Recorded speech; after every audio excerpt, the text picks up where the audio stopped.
Boss Art TV. Okay, isang magandang araw sa atin mga kabrother dyan. At ito na naman tayo.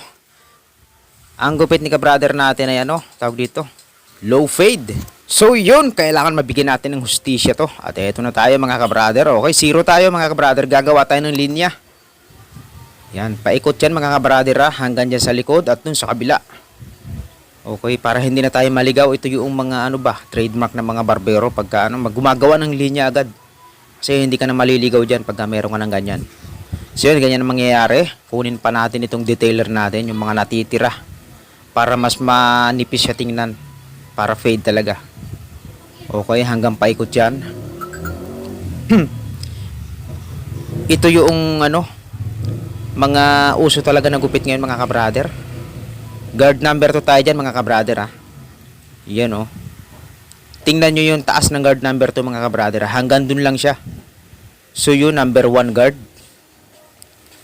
Tatanggalin natin tong na to, yung nasa baba niyan. Kung ano yung taas ng number 2 na yun, dun tayo kukuha ng hanggang number 1 sa kalahati niyan.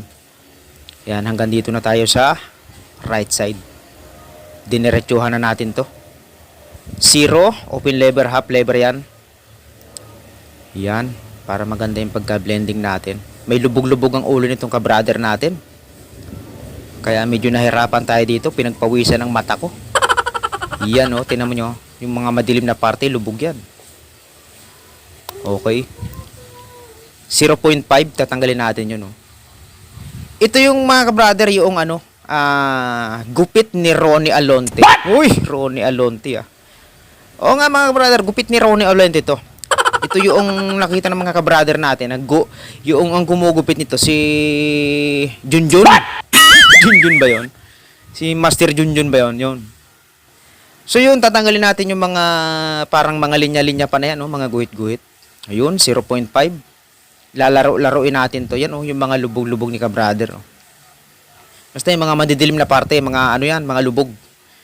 Yan. Tapos medyo may bukol pa sa dyan sa likod, yung bandang gitna, yung taas. Yan, tingnan nyo. Di ba? Pansin nyo yan.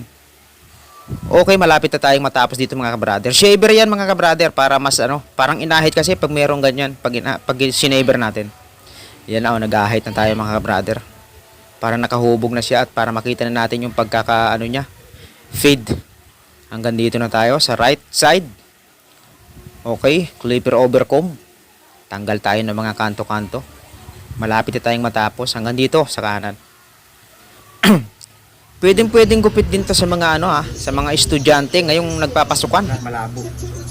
Yan Tingnan yung likod niya mga kabrother. Okay, before natin ito. At ito na yung after niya mga kabrother. Thank you sa mga tumutok ulit sa ating video ngayon na simpleng-simple lang mga kabrother. Hindi yun maganda pero pwede na, di ba? Pakinggan natin sasabihin ni brother. Bro, anong experience mo sa Arthur's Barbershop natin? Ayos naman? Okay naman boss. Okay naman, okay. Babalikan ba o iwasan? Babalikan. Babalikan. Okay brother.